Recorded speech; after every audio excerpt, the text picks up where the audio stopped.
서울 도심의 화려한 야경이 내려다 보이는 그랜드 호텔의 스카이 라운지는 성공한 사람들의 오만함과 은밀한 욕망이 교차하는 공간이었다. 한희수는 입구에서 잠시 멈춰서서 가슴 깊숙한 곳에서 올라오는 긴장감을 억누르기 위해 마른 침을 삼켰다.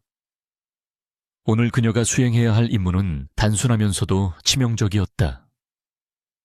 바로 태산그룹의 셋째 손자와 잡히는 정략 결혼을 위한 맞선 자리를 완벽하게 망쳐버리는 것이었다. 아버지의 건설회사가 자금난으로 인해 벼랑 끝에 몰려있다는 사실이 그녀를 이곳까지 오게 만들었지만 이수는 자신의 인생을 얼굴도 모르는 재벌가 망나니에게 팔아넘길 생각이 추호도 없었다. 그녀는 오늘 밤 확실하게 미친 여자로 낙인 찍혀 파혼을 당하는 것이 목표였고 이를 위해 만반의 준비를 마친 상태였다. 이수는 핸드백 속에 들어있는 휴대전화를 확인하며 사전에 섭외한 연기자가 도착했는지 확인하려 했으나 약속 시간인 7시가 다 되어가는데도 연락이 없었다. 초조함이 엄습했지만 그녀는 짐짓 태연한 표정으로 직원의 안내를 받아 예약된 창가 쪽 테이블로 향했다. 멀리서 보이는 테이블에는 이미 한 남자가 등을 돌린 채 앉아 있었고 그의 넓은 어깨와 곧은 등은 예사롭지 않은 위압감을 풍기고 있었다. 이수는 그 뒷모습을 보는 순간 심장이 덜컥 내려앉는 것 같았지만 이내 마음을 다잡았다. 상대가 누구든 상관없었다. 어차피 오늘 이 자리는 피 튀기는 전쟁터가 될 것이고 승리자는 오직 한희수 자신이 되어야만 했기 때문이다. 그녀는 턱을 치켜들고 또각거리는 구두 소리를 내며 그에게 다가갔다. 테이블에 가까워질수록 남자가 뿜어내는 기운은 날카로운 칼날처럼 그녀의 피부를 찔러오는 듯했다. 짙은 네이비색 슈트를 완벽하게 차려입은 남자는 창밖의 야경을 응시하고 있다가 이수의 인기척을 느끼고 천천히 고개를 돌렸다.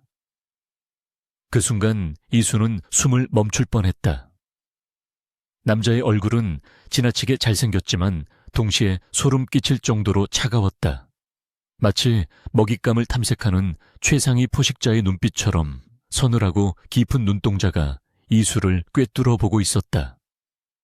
이수는 순간적으로 자신이 고용한 연기자가 도착한 것이 아닐까 하는 착각에 빠졌다. 사전에 요청할 때 압도적인 카리스마를 가진 악역 전문 배우를 보내달라고 강조했었는데 에이전시에서 보낸 사람이 생각보다 훨씬 더 훌륭한 비주얼을 가지고 있었기 때문이었다. 이수는 남자의 맞은편 의자를 거칠게 빼내어 앉으며 다리를 꼬고 삐딱한 자세를 취했다. 그녀는 그가 자신의 의도를 알아채고 장단을 맞춰주기를 바라며 눈을 찡긋거리는 신호를 보냈다. 그러나 남자는 미동도 하지 않고 그녀의 기이한 행동을 관찰하듯 바라볼 뿐이었다. 강태무는 자신의 눈앞에서 벌어지는 이 황당한 상황을 어떻게 받아들여야 할지 잠시 고민했다. 그는 오늘 사고를 친 조카 녀석 대신 이 지루한 맞선 자리를 정리하기 위해 나왔을 뿐인데 나타난 여자가 예상을 완전히 벗어나는 행동을 하고 있었다. 보통의 재벌가 연계들은 수줍은 척하거나 내숭을 떨기 마련인데 눈앞의 여자는 마치 그를 도발하려는 듯한 태도로 일관하고 있었기 때문이다. 이수는 남자가 아무런 반응이 없자 그가 연기에 몰입하기 위해 일부러 무게를 잡고 있다고 판단했다. 그녀는 더욱 과감하게 나가기로 결심하고 테이블 위에 올려진 물잔을 들어 한 모금 마신 뒤 탁 소리가 나게 내려놓았다. 그리고 가방에서 껌을 꺼내 입에 넣고 질겅질겅 씹으며 거만한 표정으로 그를 쏘아보았다. 당신이 에이전시에서 보낸 그 사람 맞지라며 눈빛으로 묻고 있었지만 입 밖으로 내뱉은 말은 대본에 있던 대사였다. 이수는 일부러 목소리 톤을 높여 주변 사람들이 들을 수 있을 정도로 시끄럽게 떠들기 시작했다. 처음 뵙겠네요. 소문대로 인상이 아주 더러우시네요. 태산그룹 사람들은 다 이렇게 사람을 깔보는 눈빛을 가지고 있나 봐요. 강태무는 그녀의 도발적인 언사에 입가에 희미한 미소를 띄웠다. 태어나서 감히 그의 면전에서 인상이 더럽다고 말한 사람은 이 여자가 처음이었다. 그는 테이블 위에 깍지 낀 손을 올리고 몸을 앞으로 살짝 기울이며 낮고 중후한 목소리로 대답했다. 소문이라. 내 소문이 밖에서는 그렇게 험악하게 나 있는 줄은 몰랐군. 태무의 목소리는 부드러웠지만 그 속에는 거역할 수 없는 권위가 담겨 있었다. 이수는 순간 등줄기에 식은땀이 흐르는 것을 느꼈다. 연기자라고 하기에는 발성과 호흡이 지나치게 완벽했고 무엇보다 그가 뿜어내는 아우라는 흉내 낸다고 해서 나올 수 있는 것이 아니었다. 하지만 이미 엎질러진 물이었기에 이수는 연기를 멈출 수 없었다. 그녀는 짐짓 코웃음을 치며 메뉴판을 집어 들지도 않고 웨이터를 향해 손가락을 튕겼다. 여기 제일 비싼 걸로 가져와요. 그리고 와인은 빈티지 오래된 걸로 한 병 따고. 이수는 다시 시선을 남자에게 돌리며 비아냥거렸다. 들리는 소문에는 여자 관계가 복잡하다던데 나한테까지 순서가 올지 모르겠네요. 저는 돈 보고 나온 거니까 서로 피차 시간 낭비하지 말고 본론만 이야기하죠. 얼마 줄 수 있어요. 결혼하면 내 명의로 건물 하나 정도는 해줄 수 있죠. 이수는 최대한 속물적이고 천박한 여자로 보이기 위해 최선을 다했다. 그녀의 심장은 쿵쾅거리고 있었지만 겉으로는 뻔뻔한 표정을 유지하려 애썼다. 강태무는 눈앞에 여자가 연출하고 있는 이 조악한 연극이 꽤 흥미롭다고 생각했다. 그녀의 눈빛은 흔들리고 있었고 손끝은 미세하게 떨리고 있었다. 입으로는 돈과 건물을 요구하고 있었지만 그녀의 눈동자 속에는 절박함과 두려움이 서려 있었다. 태무는 수많은 협상 테이블에서 상대를 간파해온 경험으로 그녀가 지금 거짓말을 하고 있다는 것을 단번에 알아차렸다.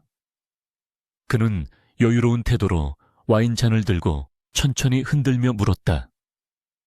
건물 하나라. 태산의 며느리가 되려는 포부치고는 너무 소박하군. 강남 빌딩 한 채 정도는 되어야 체면이 서지 않겠나. 그의 반문에 이수는 잠시 말문이 막혔다. 이수는 상대방이 예상외로 강하게 나오자 당황했다. 보통의 남자라면 이런 무례한 태도에 화를 내거나 자리를 박차고 나갔어야 정상이었다. 하지만 눈앞의 이 남자는 오히려 이 상황을 즐기는 듯했다. 혹시 이 연기자가 애드리브를 하고 있는 것일까? 그녀는 테이블 아래로 발을 뻗어 남자의 정강이를 툭 쳤다. 약속된 신호였다. 적당히 하고 화를 내며 나가라는 의미였다. 하지만 남자는 눈썹 하나 까딱하지 않고 그녀의 발짓을 무시했다. 오히려 그는 태연하게 잔을 입에 가져다 대며 그녀의 눈을 똑바로 응시했다.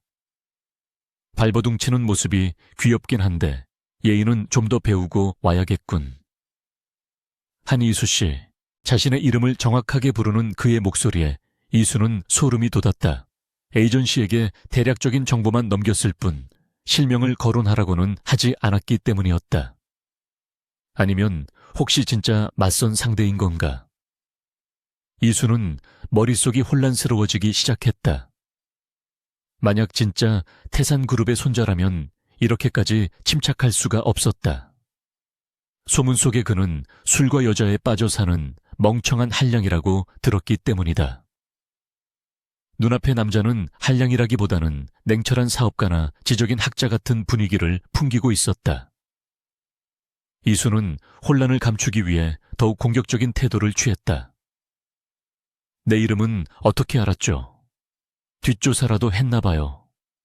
기분 나쁘게 강태무는 픽 웃으며 재킷 안주머니에서 담배 케이스를 꺼내려다 멈칫했다. 맞선 자리에 대한 최소한의 예의를 지키려던 것이 아니라 이 여자의 반응을 조금 더 보고 싶다는 충동 때문이었다. 그는 턱을 꿰고 그녀를 빤히 바라보며 말했다. 뒷조사라기보다는 기본 정보지. 당신 아버지가 운영하는 한성건설. 요즘 자금 사정이 꽤 어렵다고 들었는데 그가 회사의 사정까지 꿰뚫고 있다는 사실에 이수의 얼굴이 하얗게 질렸다. 이것은 연기자의 대본에 절대 있을 수 없는 내용이었다. 이수는 그제야 무언가 크게 잘못 돌아가고 있음을 직감했다. 그녀의 손이 미세하게 떨리기 시작했고 동공이 확장되었다. 그때 테이블 위로 진동 소리가 울렸다. 이수의 휴대전화 화면에 뜬 메시지 알림이었다. 죄송합니다. 교통사고가 나서 늦을 것 같습니다. 30분 뒤에 도착합니다. 이수는 그 메시지를 보는 순간 숨이 멎는 것 같았다. 연기자가 아직 도착하지 않았다면 지금 내 앞에 앉아있는 이 남자는 도대체 누구란 말인가? 그녀는 천천히 고개를 들어 남자를 바라보았다. 남자는 여전히 여유롭고 오만한 표정으로 그녀를 내려다보고 있었다. 이수의 머릿속이 하얗게 변했다. 자신이 지금까지 쏟아낸 막말과 무례한 행동들이 주마등처럼 스쳐 지나갔다. 다리가 후들거리고 입술이 바싹 말라왔다. 강태무는 그녀가 휴대전화를 확인한 후 얼굴색이 변하는 것을 놓치지 않았다. 그는 상황을 짐작하고 인매를 비틀어 잔혹한 미소를 지었다. 이제야 상황 파악이 좀 되는 모양이군. 그는 자리에서 천천히 일어나 재킷의 단추를 잠그며 위압적인 자세로 그녀에게 다가갔다. 이수는 본능적으로 의자 뒤로 몸을 움츠렸다. 남자는 테이블을 짚고 상체를 숙여 그녀의 귓가에 나직하게 속삭였다. 연기는 꽤 인상적이었어. 하지만 대상을 잘못 골랐군. 나는 내 조카 녀석처럼 호락호락하지 않거든. 그의 낮은 목소리가 귓바퀴를 타고 뇌리에 박혔다. 이수는 공포와 당혹감에 휩싸여 아무 말도 할 수 없었다. 그 순간 레스토랑 입구 쪽이 소란스러워지더니 검은 양복을 입은 건장한 사내들이 줄지어 들어왔다. 그들은 주위의 시선을 아랑곳하지 않고 곧장 이수와 태무가 있는 테이블로 다가왔다. 이수는 그들의 험악한 인상에 숨을 죽였지만 그들은 이수에게는 눈길조차 주지 않고 태무를 향해 일제히 90도로 허리를 숙였다. 회장님 차가 준비되었습니다. 굵직한 목소리가 라운지를 울렸다. 회장님, 이수는 자신의 귀를 의심했다. 셋째 손자가 아니라 회장님이라니. 그렇다면 이 남자가 바로 재계의 저승사자라고 불리는 태산그룹의 총수 강태무란 말인가. 이수는 절망적인 표정으로 태무를 올려다보았다. 태무는 무표정한 얼굴로 수행원들의 인사를 받은 뒤 다시 이수에게 시선을 고정했다. 그의 눈빛에는 분노보다는 흥미로움이 더 크게 자리 잡고 있었다. 그는 굳어버린 이수를 향해 명함 한 장을 테이블 위에 툭 던졌다. 한성건설의 운명이 당신의 그 형편없는 연기력에 달려있다는 걸 명심해. 연락하지. 그는 뒤도 돌아보지 않고 수행원들을 이끌고 라운지를 빠져나갔다. 남겨진 이수는 테이블 위에 놓인 명함을 멍하니 바라보았다. 검은색 바탕에 금박으로 새겨진 강태무라는 이름, 세 글자가 그녀의 숨통을 조여오는 것 같았다. 그랜드 호텔의 스카이라운지에 홀로 남겨진 한이수는 테이블 위에 놓인 명함을 마치 시한폭탄이라도 되는 양 내려다보고 있었다. 검은색 명함 위로 조명이 반사되어 번쩍이는 강태무라는 이름은 그녀의 망막을 태울 듯이 강렬했다. 방금 전까지 자신의 앞에서 오만하게 웃던 남자가 대한민국 재계 서열 1위인 태산그룹의 회장이라는 사실이 도무지 믿기지 않았다. 이수는 떨리는 손으로 물잔을 들어 마른 입술을 적셨지만 타는 듯한 갈증은 조금도 가라앉지 않았다. 그녀가 저지른 실수는 단순한 해프닝으로 끝날 일이 아니었다. 자금난의 허덕이는 아버지의 회사를 살리기 위해 나선 맞선 자리에서 하필이면 그 회사에 생사 여탈권을 쥐고 있는 총수에게 씻을 수 없는 모욕을 준 셈이었다. 그녀는 자신의 어리석음을 자책하며 고개를 떨구었다. 호텔을 빠져나와 집으로 돌아가는 택시 안에서도 이수는 창밖의 풍경을 제대로 바라볼 수 없었다. 화려하게 빛나는 서울의 야경이 마치 그녀의 비참한 처지를 비웃는 것처럼 느껴졌다. 휴대전화에는 아까 도착하지 못했던 연기자로부터 부재중 전화와 사과 메시지가 수십 통이나 와 있었지만 지금 그것은 아무런 의미가 없었다. 이수는 집에 도착하자마자 현관에서 마주친 아버지의 걱정스러운 눈빛을 피하며 도망치듯 방으로 들어갔다. 빚독촉에 시달리면서도 딸의 결혼만큼은 번듯한 곳에 시키고 싶어 했던 아버지에게 오늘 밤 있었던 일을 도저히 털어놓을 수가 없었다. 그녀는 침대에 웅크리고 앉아 밤새 뒤척이며 내일 닥쳐올 후폭풍을 상상하며 공포에 떨어야 했다. 다음 날 아침 이수는 뜬 눈으로 밤을 지새운 퀭한 눈으로 울리는 전화기를 집어들었다. 발신자는 저장되어 있지 않은 번호였지만 직감적으로 누구인지 알 수 있었다. 수화기 너머에서는 감정이 느껴지지 않는 건조한 목소리의 비서가 강태무 회장의 호출을 알렸다. 거절할 명분도 용기도 없었던 이수는 비서가 알려준 시간에 맞춰 태산그룹 본사로 향했다. 서울 중심계 우뚝 솟은 태산타워는 올려다보는 것만으로도 압도적인 위용을 자랑하며 서 있었다.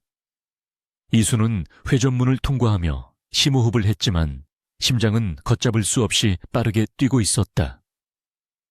로비에서 그녀를 기다리고 있던 비서실장은 눈매가 날카로운 중년의 남성으로 말없이 그녀를 회장 전용 엘리베이터로 안내했다. 초고속으로 상승하는 엘리베이터 안에서 이수는 귀가 먹먹해지는 것을 느꼈다. 밀폐된 공간의 감도는 적막은 그녀의 불안감을 더욱 증폭시켰다. 마침내 꼭대기층에 도착하여 문이 열리자 드넓은 사무실 정형이 눈에 들어왔다. 바닥에는 최고급 대리석이 깔려 있었고 통유리창 너머로는 서울 시내가 한눈에 내려다 보였다. 그 거대한 공간의 중심에 놓인 검은색 집무용 책상 뒤에 강태무가 앉아 있었다. 그는 서류 결제에 집중하고 있는지 이수가 들어온 것조차 모르는 척했다. 이수는 비서실장이 나가고 문이 닫히는 소리를 들으며 그 자리에 못 박힌 듯 서 있었다. 사각거리는 만년필 소리만이 넓은 사무실을 채우고 있었고 그 소리는 마치 이수의 숨통을 조여오는 카운트다운처럼 들렸다. 한참이 지난 후에야 강태무는 결제판을 덮고 천천히 고개를 들어 이수를 바라보았다. 어제 호텔에서 보았던 것보다 훨씬 더 차갑고 이지적인 모습이었다. 그는 안경을 벗어 책상 위에 올려놓으며 턱을 괴고 이수를 훑어보았다. 잠은 좀 잤나 보군. 얼굴이 꽤 볼만해. 그의 말투는 비꼬는 것인지 안부를 묻는 것인지 알 수 없을 정도로 모호했다. 이수는 떨리는 목소리를 감추기 위해 주먹을 꽉 쥐고 입을 열었다. 어제 무례를 범한 것은 진심으로 사과드립니다. 하지만 저도 사정이 있었습니다. 회장님인 줄 알았다면 결코 그런 행동은 하지 않았을 겁니다. 그녀의 변명에 태무는 피식 웃음을 터뜨리며 자리에서 일어났다. 그는 천천히 책상 앞으로 걸어나와 소파에 앉으며 이수에게도 앉으라는 손짓을 했다. 이수는 엉거주춤 맞은편 소파에 앉았지만 바늘 방석에 앉은 기분이었다. 태무는 테이블 위에 놓인 태블릿 PC를 켜서 이수 쪽으로 밀어주었다. 화면에는 이수가 고용했던 연기자의 신상 정보와 그와 주고받은 메시지 내역이 적나라하게 떠 있었다. 아주 치밀하게 준비했더군. 삼류 배우까지 섭외해서 맞선 상대를 떨어져 나가게 만들 작전이라니. 대담하다고 해야 할지 무모하다고 해야 할지. 태무의 눈빛이 날카롭게 빛났다. 그는 이미 모든 것을 알고 있었다. 이수는 자신의 치부가 완전히 발가벗겨진 느낌에 얼굴이 화끈거렸다. 이수는 더 이상 변명할 여지가 없음을 깨닫고 고개를 숙였다. 회사의 위기 상황에서 정략 결혼이라는 압박감에 시달리다 보니 잘못된 판단을 했습니다. 한성건설을 살리기 위해서는 어쩔 수 없는 선택이었습니다. 그녀의 목소리는 물기를 머금고 있었지만 태무는 전혀 동요하지 않았다. 그는 다리를 꼬고 등받이에 기대어 차갑게 말했다. 한성건설의 부도 위기는 자업자득이지. 경영 능력이 없는 당신 아버지가 무리하게 사업을 확장하다가 벌어진 일이니까. 하지만 내가 궁금한 건 당신의 그 당돌한 연기력이 태산그룹의 이미지에 어떤 타격을 줄 수 있는지 계산조차 하지 않았다는 점이야. 태무의 냉정한 지적에 이수는 울컥하는 감정을 느꼈다. 아버지의 경영 실패를 비난하는 것은 참을 수 있었지만 자신의 절박함을 그저 철없는 계산 착오로 치부하는 것은 견디기 힘들었다. 그녀는 고개를 들어 태무를 똑바로 바라보며 말했다. 회장님께서는 태어나서 단 한 번도 실패하거나 절박해 본 적이 없으시겠죠. 가진 게 없는 사람들은 때로는 자존심을 버리고 바닥을 기어야 할 때가 있습니다. 어제 제 행동이 태산그룹에 누를 끼쳤다면 어떤 처벌이라도 달게 받겠습니다. 하지만 저희 아버지 회사만큼은 건드리지 말아주세요. 이수의 눈에서 기어이 눈물 한 방울이 떨어져 내렸다. 강태무는 눈앞에 여자가 흘리는 눈물을 흥미롭게 지켜보았다. 보통의 여자들은 자신의 환심을 사기 위해 아양을 떨거나 거짓된 미소를 짓기 마련인데 이 여자는 두려움에 떨면서도 할 말은 다 하고 있었다.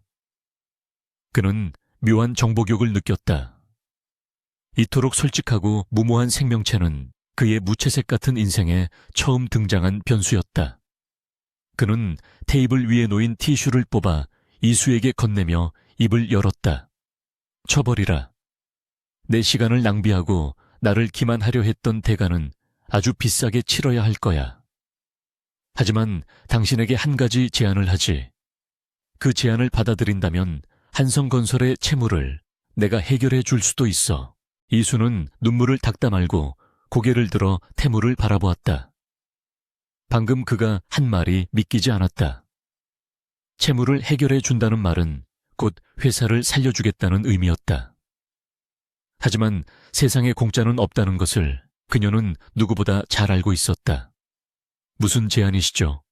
이수가 경계심 어린 눈빛으로 묻자 태무는 몸을 앞으로 숙여 그녀와의 거리를 좁혔다. 그의 짙은 향수 냄새가 훅 끼쳐왔다. 간단해. 어제 호텔에서 보여줬던 그 미친 연기력을 나를 위해 써주면 돼. 내 가짜 약혼녀가 되어서 집안 어른들과 세상의 눈을 속이는 거지. 기간은 6개월. 그동안 완벽하게 내 여자 행세를 한다면 당신이 원하는 모든 것을 들어주지. 이수는 멍하니 태무를 바라보았다. 가짜 약혼녀라니.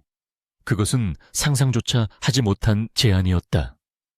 재계 서열 1위인 태산그룹 회장의 약혼녀가 된다는 것은 곧 전 국민의 관심과 질시를 한 몸에 받는다는 뜻이었다. 게다가 그 연극이 실패하거나 들통날 경우 감당해야 할 후폭풍은 상상을 초월할 것이 분명했다. 하지만 당장 내일이라도 부도 처리가 될 위기에 처한 회사를 생각하면 거절할 수 없는 제안이었다. 이수는 입술을 깨물며 갈등했다. 악마의 손을 잡는 것과 다름없다는 것을 알면서도 그녀에게는 선택지가 없었다. 태무는 이수의 흔들리는 동공을 보며 승리를 확신했다. 그는 서랍에서 미리 준비해둔 계약서를 꺼내 테이블 위에 올려놓았다. 여기 도장을 찍는 순간 한성건설의 채무는 태산인수한다. 하지만 만약 도중에 포기하거나 내 뒤통수를 칠 생각이라면 지금 이 자리에서 나가는 게 좋을 거야. 그때는 회사가 망하는 정도로 끝나지 않을 테니까. 태무의 목소리는 낮고 위협적이었지만 그 속에 담긴 제안은 거부할 수 없는 달콤한 독배와 같았다. 이수는 떨리는 손으로 계약서를 집어들었다. 그녀의 인생이 송두리째 뒤바뀌는 순간이었다. 이수가 펜을 들어 서명란에 이름을 적으려는 찰나 집무실 문이 벌컥 열리며 누군가 들이닥쳤다. 노크도 없이 들어올 수 있는 사람은 태산그룹 내에 단 한 명뿐이었다. 화려한 옷차림에 짙은 화장을 한 중년 여성이 도끼 서린 눈으로 태무와 이수를 번갈아 노려보았다. 그녀는 태무의 계모이자 그룹 내에서 끊임없이 태무의 자리를 위협하는 최상무였다. 그녀는 이수를 위아래로 훑어보며 비웃음을 날렸다. 이 계집애는 또 뭐야? 맞선 자리를 걷어차고 데려온다는 게 고작 이런 촌스러운 아이였니? 태무는 당황하는 기색 없이 여유롭게 웃으며 이수의 어깨를 감싸 안았다. 소개하죠. 제 결혼 상대입니다. 집무실의 공기는 최 상무의 등장과 함께 순식간에 살얼음판처럼 차갑게 변했다. 강태무의 어깨를 감싸고 있던 이수는 본능적으로 몸을 움츠리려 했지만 태무는 오히려 팔에 힘을 주어 그녀를 더욱 강하게 자신 쪽으로 끌어당겼다. 그의 단단한 손길은 이수에게 도망치지 말고 이 상황을 정면으로 마주하라는 무언의 신호를 보내고 있었다. 최 상무는 기가 차다는 표정으로 팔짱을 끼고 두 사람을 번갈아 노려보았다. 그녀의 눈빛에는 태무에 대한 적개심과 이수에 대한 노골적인 경멸이 뒤섞여 있었다. 그녀는 태무가 제안한 정략 결혼을 거부하기 위해 아무 여자나 데려와서 쇼를 하고 있다고 확신하는 듯 했다. 최 상무는 입꼬리를 비틀며 독서를 내뱉기 시작했다. 회장 자리에 오르더니 이제는 눈에 뵈는 게 없는 모양이구나. 어디서 굴러먹던 것인지도 모를 여자를 데려와서 결혼 상대라고 우기면 내가 속을 줄 알았니? 네 할아버지가 이 꼴을 보시면 당장 뒷목을 잡고 쓰러지실 거다. 강태무는 최 상무의 도발에도 눈 하나 깜짝하지 않고 여유로운 미소를 유지했다. 그는 마치 철없는 아이의 투정을 받아주는 어른처럼 침착한 태도로 대응했다. 어머니야말로 너무 흥분하신 것 같군요. 제 결혼 문제에 이토록 지대한 관심을 가져주시는 건 감사하지만 선택은 제가 합니다. 그리고 이 사람은 급조한 게 아니라 제가 오랫동안 마음에 두고 만난 사람입니다. 태무의 거짓말은 너무나도 자연스러워서 옆에 있던 이수조차 순간적으로 착각할 뻔했다. 태무는 이수를 사랑스러운 눈빛으로 바라보며 연기를 이어갔다.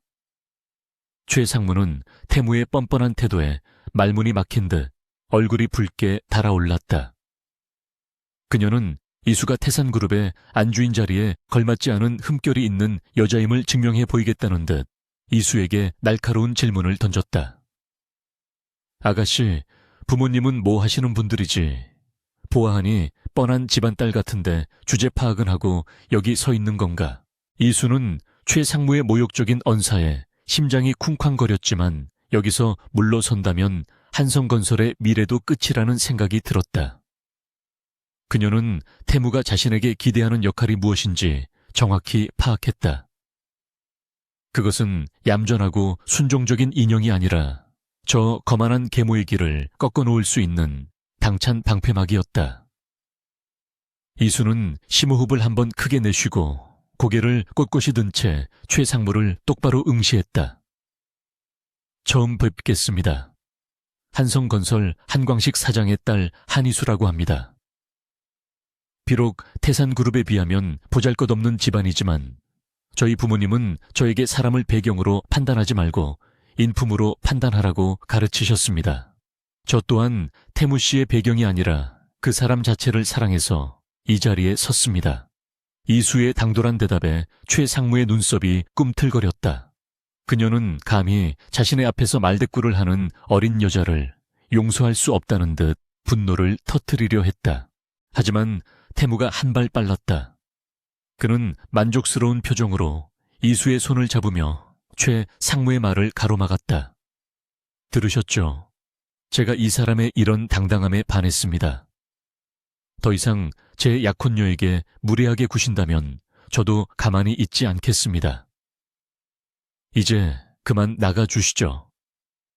저희는 할 이야기가 남아서 말입니다. 태무의 단호한 축가행령에 최 상무는 입술을 깨물며 돌아설 수밖에 없었다. 그녀는 나가기 직전 이수에게 서늘한 경고를 남겼다. 이 바닥이 그렇게 만만한 곳인 줄 아니. 네가 쥔 그 동아줄이 썩은 동아줄인지 황금 동아줄인지는 두고 보면 알겠지.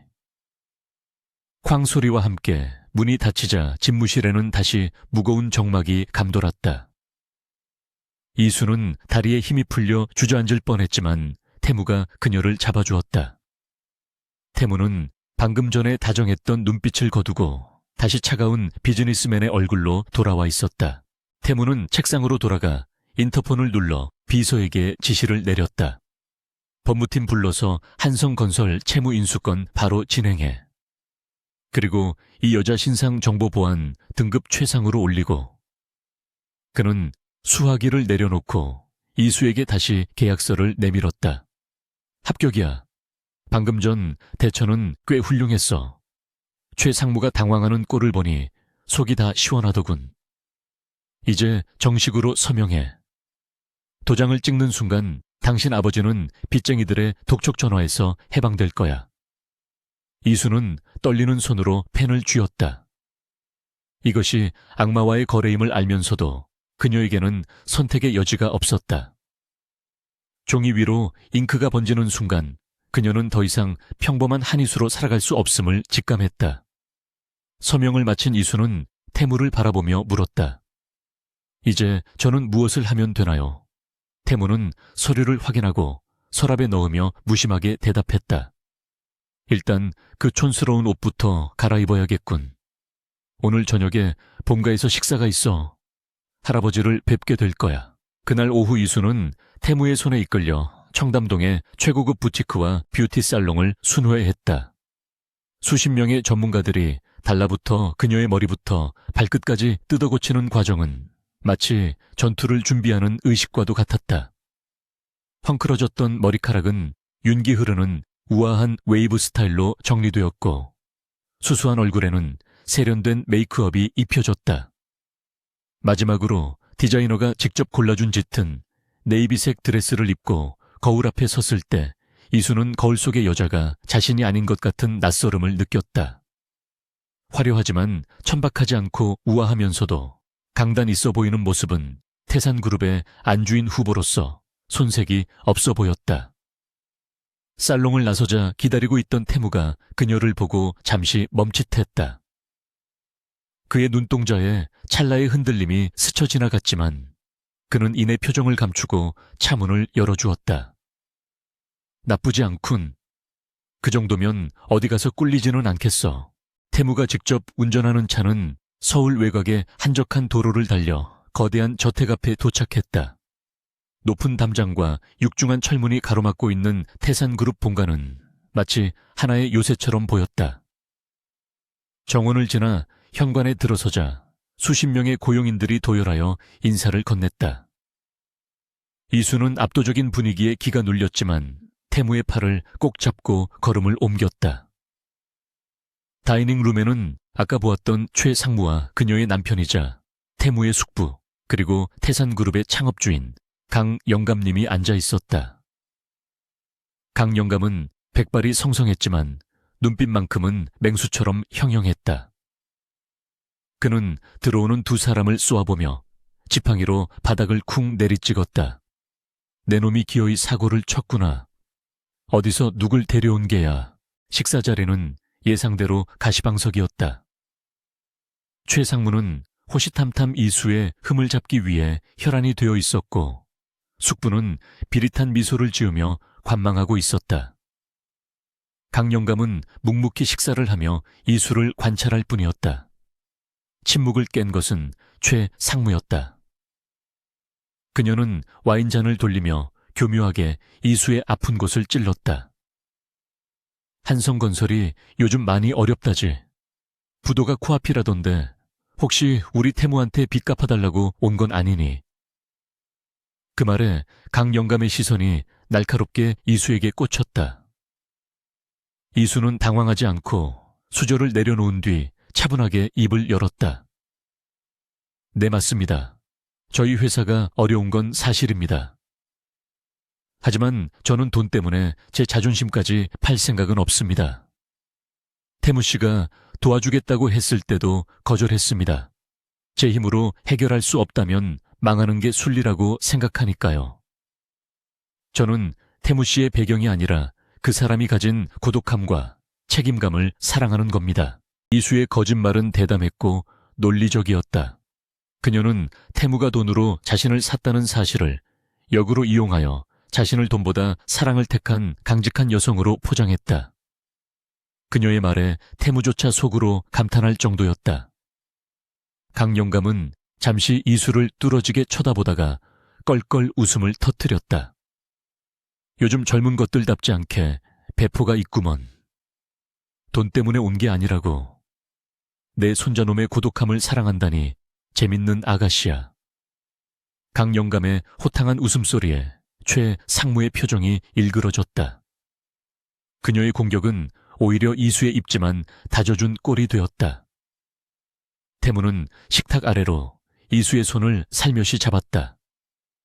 차갑게 식어 있던 이수의 손에 태무의 온기가 전해졌다. 그것은 잘했다는 칭찬이자 안도감의 표현이었다.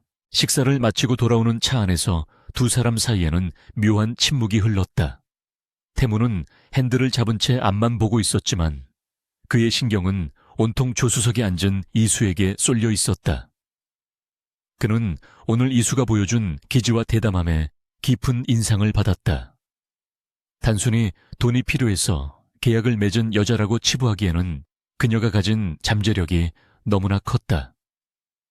태무는 정적을 깨고 나직하게 말했다. 오늘 아주 훌륭했어. 할아버지가 그렇게 웃으시는 건 몇 년 만에 처음 보는군. 당신 거짓말 실력은 정말 국보급이야. 이수는 창밖을 바라보며 씁쓸하게 웃었다. 칭찬으로 들을게요. 하지만 앞으로 계속 이런 거짓말을 해야 한다고 생각하니 벌써부터 머리가 아프네요. 저분들은 정말 무서운 사람들이었어요. 태무는 잠시 차를 갓길에 세웠다. 그는 진지한 표정으로 이수를 바라보며 말했다. 이제 시작일 뿐이야. 오늘 당신이 할아버님의 눈에 들었으니 최 상무는 더 악랄하게 당신을 괴롭힐 거야. 그리고 당신 아버지를 인질로 삼을 수도 있어. 그러니 정신 똑바로 차려. 내 옆에 있는 동안은 그 누구도 당신을 건드리지 못하게 하겠지만 당신 스스로도 강해져야 해. 태무의 경고는 현실적이고 냉정했지만 그 속에는 이수를 걱정하는 마음이 담겨 있었다. 이수는 태무의 깊은 눈동자를 마주하며 고개를 끄덕였다. 이미 엎질러진 물이었다. 그녀는 이제 이 위험한 남자와 한 배를 탔고 폭풍우가 몰아치는 바다를 건너야만 했다. 그날 밤 이수는 태무가 마련해준 오피스텔이 아닌 그의 펜트하우스 게스트룸에 머물게 되었다. 계약 조건 중 하나인 동거 조항 때문이었다. 낯선 천장을 바라보며 잠을 청하려는데 문틈 사이로 거실의 불빛이 새어 들어왔다. 이수는 물을 마시기 위해 조심스럽게 방을 나갔다. 거실에는 태무가 소파에 앉아 독한 위스키를 마시고 있었다. 셔츠 단추를 몇 개 풀고 고뇌에 잠긴 듯한 그의 모습은 낮에 보았던 냉철한 회장님과는 전혀 달라 보였다.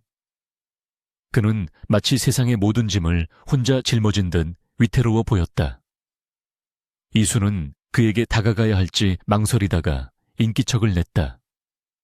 태무는 고개를 돌려 이수를 바라보았다. 그의 눈빛은 술기운 때문인지 평소보다 조금 풀려 있었고 묘하게 뜨거웠다.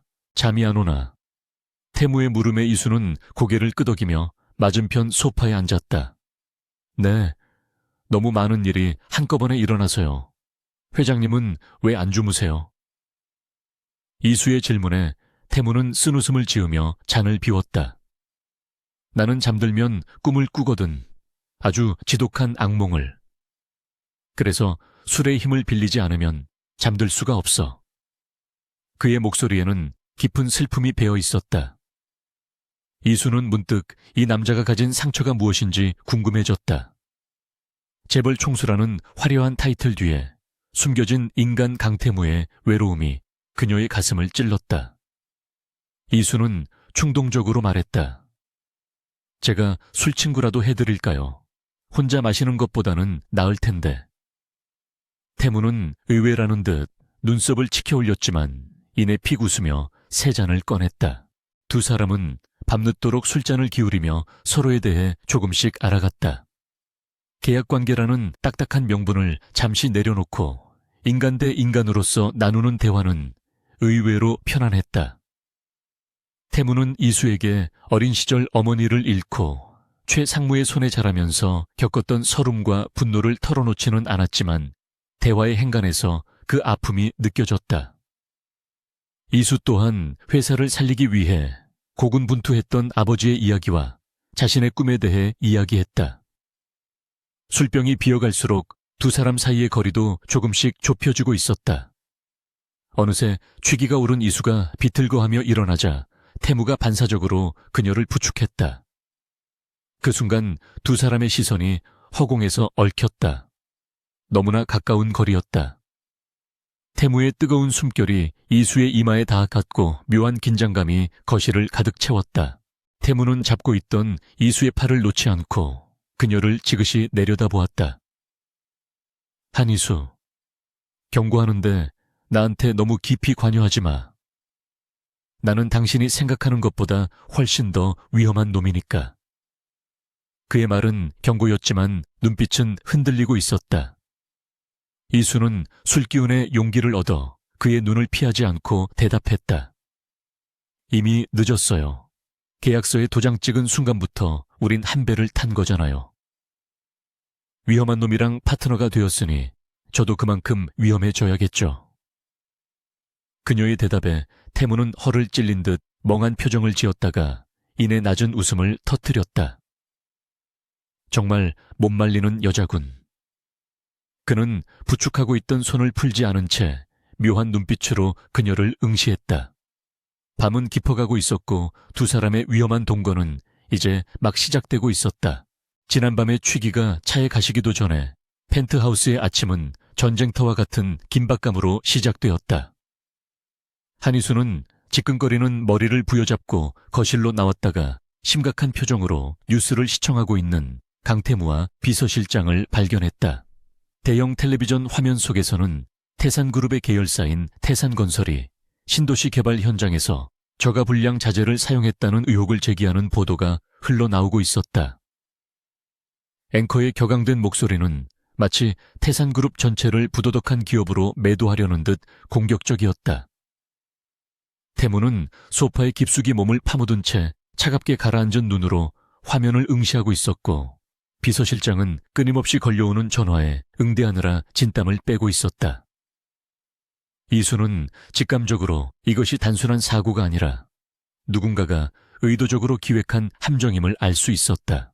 강태무는 뉴스 화면을 끄라고 손짓하며 신경질적으로 넥타이를 풀었다. 그는 비서실장에게 당장 홍보팀을 소집하고 반박 기사를 준비하라고 지시했지만 이미 여론은 아쿠아일로를 걷고 있었다. 주간은 개장과 동시에 곤두박질치고 있었고 주주들의 항의 전화가 빗발치고 있었다. 태무는 자신의 반대파인 최 상무와 숙부가 이번 일을 꾸몄다는 것을 알고 있었지만 확실한 물증이 없어 답답해하고 있었다. 그들은 태무가 회장 취임 후 추진해온 핵심 사업인 신도시 개발 프로젝트를 무산시키고 그 책임을 물어 그를 회장직에서 끌어내리려는 속셈이 분명했다. 이수는 테이블 위에 흩어져 있는 현장 사진과 보고서들을 조심스럽게 집어들었다. 그녀는 건설회사 사장의 딸로서 수없이 봐왔던 서류들이었기에 낯설지 않았다. 이수는 보고서에 첨부된 현장 사진들을 유심히 살펴보다가 미간을 찌푸렸다. 그녀의 눈에 무언가 이상한 점이 포착되었다. 사진 속의 철근 자재에는 녹이 슬어 있었고 시멘트 포대에는 제조 일자가 흐릿하게 찍혀 있었지만 배경에 찍힌 인부들의 복장이 계절과 맞지 않았다. 지금은 초겨울이라 현장 인부들이 두꺼운 점퍼를 입고 있어야 하는데 사진 속 인부들은 얇은 조끼 차림이었다. 이수는 확신에 찬 목소리로 태무를 불렀다. 회장님, 이 사진들은 조작되었습니다.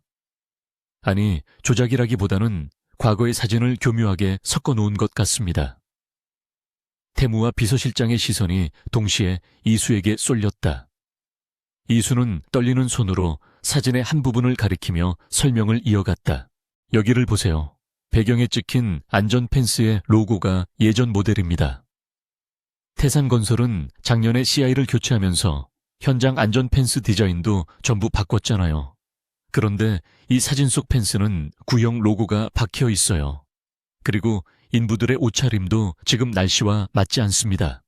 이건 최소한 2년 전 여름이나 가을에 찍힌 사진을 마치 현재 상황인 것처럼 둔갑시킨 겁니다. 이수의 날카로운 지적에 태무는 급히 사진을 낚아채 확인했다. 그녀의 말이 맞았다. 너무나 교묘해서 전문가들도 놓칠 뻔한 디테일이었다. 태무의 입가에 서서히 미소가 번졌다. 이것은 단순한 반박을 넘어 상대를 역으로 공격할 수 있는 결정적인 카드였다. 태무는 즉시 비서실장에게 이수가 지적한 부분을 토대로 증거 자료를 수집하고 언론의 정정 보도 요청과 함께 허위 사실 유포에 대한 법적 대응을 지시했다. 몇 시간 뒤 태산그룹은 공식 기자회견을 열어 해당 사진이 조작되었음을 명백히 밝히고 경쟁 세력의 음해 공작임을 강력하게 시사했다. 여론은 순식간에 뒤집혔다. 태산그룹을 비난하던 목소리는 조작 보도를 한 언론사와 그 배후에 대한 분노로 바뀌었고 태무의 위기관리 능력은 다시 한번 재계의 찬사를 받았다. 사무실로 돌아온 태무는 소파에 앉아있는 이수를 향해 다가왔다. 그의 눈빛은 이전과는 확연히 달라져 있었다. 단순한 계약 상대가 아니라 능력을 갖춘 파트너로서 그녀를 인정하기 시작한 것이다. 당신 덕분에 살았어. 건설 회사 딸이라더니 서당계 3년이면 풍거를 읊는다는 말이 틀린 말은 아니군. 태무는 칭찬인지 놀림인지 모를 말을 던지며 이수에게 커피를 건넸다. 이수는 쑥스러운 듯 웃으며 찻잔을 받아 들었다. 어깨너머로 배운 게 도움이 될 줄은 몰랐네요. 저도 밥값은 해야죠. 두 사람 사이에 흐르던 긴장감은 한결 부드러워졌고 묘한 신뢰감이 싹트기 시작했다. 태무는 책상에 기대어 이수를 바라보며 말했다. 오늘 저녁에 자선 경매 행사가 있어. 정재계 인사들이 모두 모이는 자리야. 아침에 당한 망신을 만회하려 최 상무 일당이 또 무슨 짓을 꾸밀지 모르니 긴장 늦추지 말고 준비해. 그날 밤 자선 행사가 열리는 호텔 볼룸은 화려한 조명과 보석으로 치장한 사람들로 가득 찼다. 이수는 등이 깊게 파인 검은색 이브닝 드레스를 입고 태무의 팔짱을 낀 채 연회장에 들어섰다. 쏟아지는 카메라 플래시 세례 속에서도 그녀는 흔들림 없이 우아한 미소를 유지했다. 태무는 그녀의 허리를 단단히 감싸 안으며 귓가에 속삭였다. 고개 들고 당당하게 걸어. 당신은 오늘 이 자리에서 가장 아름다운 여자고 태산그룹의 안주인이 될 사람이니까. 그의 낮은 목소리는 이수에게 강력한 최면처럼 작용하여 두려움을 잊게 만들었다. 사람들은 두 사람의 완벽한 비주얼과 다정한 모습에 감탄하며 수군거렸다. 연회장 한쪽 구석에서 최 상무와 그녀의 측근들이 도끼 어린 눈으로 두 사람을 노려보고 있었다. 아침의 작전 실패로 입지가 좁아진 그들은 오늘 밤 마지막 승부수를 띄우려는 듯 음흉한 기운을 풍기고 있었다. 이수는 그들의 시선을 느꼈지만 애써 무시하며 태무와 함께 테이블을 돌며 인사를 나눴다. 태무는 시종일관 이수를 배려하고 챙기는 모습을 보여주며 세간에 떠도는 불화설이나 정략 결혼에 대한 의구심을 잠재웠다. 잠시 휴식 시간이 되자 태무는 이수를 데리고 인파가 적은 테라스 쪽으로 향했다. 답답한 공기에서 벗어나 시원한 바람을 쐬고 싶었기 때문이었다. 테라스는 조명이 어둡고 인적이 드물어 두 사람이 잠시 숨을 돌리기에 적당해 보였다. 테라스 난간에 기대어 서울의 야경을 바라보던 태무는 넥타이를 느슨하게 풀며 긴 숨을 내쉬었다. 화려한 스포트라이트 뒤에 감춰진 그의 피로감이 고스란히 느껴졌다. 이수는 말없이 그에게 다가가 손수건을 건넸다. 많이 힘드시죠? 저 사람들이 다 적인 것 같아서 숨이 막히네요. 태무는 손수건을 받아 땀을 닦으며 씁쓸하게 웃었다. 익숙해져야 해. 이 자리는 원래 고독한 법이니까. 그래도 오늘은 당신이 있어서 좀 견딜만하군. 그의 진심 어린 고백에 이수의 가슴이 쿵 하고 내려앉았다. 두 사람의 시선이 마주치고 미묘한 기류가 흐르는 순간 갑자기 테라스의 조명이 파타고 꺼지며 주위가 칠흑 같은 어둠에 휩싸였다. 이수가 놀라 비명을 지르려는 찰나 태무가 재빨리 그녀의 입을 막고 몸을 낮췄다. 쉿, 조용히 해. 태무의 목소리는 낮고 긴박했다. 어둠 속에서 누군가의 발자국 소리가 들려왔다. 한 명이 아니었다. 최소한 서너 명의 기척이 느껴졌다. 그들은 전문가답게 발소리를 죽이며 포위망을 좁혀오고 있었다. 태무는 이수를 자신의 등 뒤로 숨기며 주변을 살폈다. 호텔 보안팀이 매수당했거나 무력화된 것이 분명했다.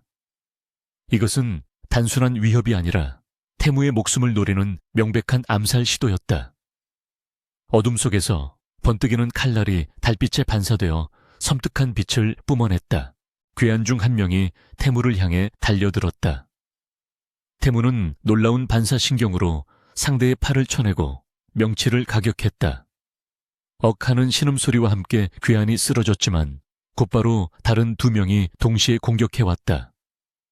태무는 격투기에 능했지만 좁은 공간에서 무기를 든 다수의 적을 상대하기에는 역부족이었다.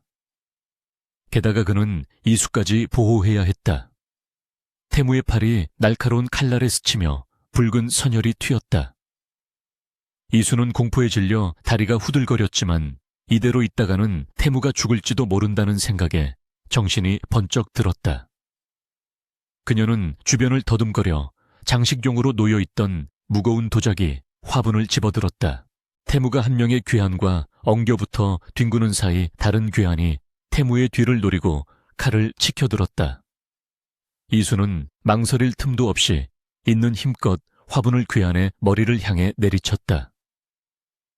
쨍그랑하는 파열음과 함께 괴한이 비틀거리며 쓰러졌다. 그 틈을 타 태무는 자신을 붙잡고 있던 놈을 걷어차고 이수의 손목을 낚아챘다. 뛰어. 태무는 이수를 이끌고 테라스 난간을 넘어 비상계단 쪽으로 달렸다. 뒤에서 괴한들의 고함 소리가 들려왔지만 두 사람은 뒤도 돌아보지 않고 어둠 속을 질주했다. 심장이 터질 것 같았고 폐가 찢어질 듯 아파왔지만 멈출 수 없었다. 지하 주차장에 도착한 태무는 자신의 개인 차량인 스포츠카에 이수를 태우고 시동을 걸었다. 굉음과 함께 차가 주차장을 빠져나가는 순간 뒤따라오던 검은색 승합차가 그들을 가로막으려 했다. 태무는 거칠게 핸들을 꺾어 승합차를 피해 도로 위로 질주했다. 도심의 도로 위에서 아슬아슬한 추격전이 벌어졌지만 태무의 운전 실력은 프로레이서 못지않았다. 그는 복잡한 골목길과 교차로를 이용하여 추격자들을 따돌리는 데 성공했다. 한참을 달려 안전하다고 판단되는 한강변 둔치에 차를 세운 태무는 핸들에 머리를 박고 거친 숨을 몰아쉬었다. 차 안에는 무거운 정적과 비릿한 피 냄새가 진동했다. 이수는 떨리는 손으로 태무의 팔을 살폈다. 찢어진 셔츠 사이로 피가 계속 흘러나와 시트를 적시고 있었다. 회장님 피가 너무 많이 나요. 병원부터 가야 해요. 이수가 울먹이며 말하자 태무는 고개를 들어 그녀를 바라보았다. 그의 얼굴은 창백했지만 눈빛만은 여전히 살아있었다. 병원은 안 돼. 지금 병원에 가면 소문이 퍼지고 주가가 폭락할 거야. 내 주치의가 있는 안전가옥으로 간다. 태무는 고통을 참으며 다시 시동을 걸려 했지만 손에 힘이 들어가지 않았다. 이수는 단호하게 그의 손을 잡아 내렸다. 제가 운전할게요. 운전석으로 옮기세요. 태무는 잠시 이수를 빤히 쳐다보다가 순순히 조수석으로 자리를 옮겼다.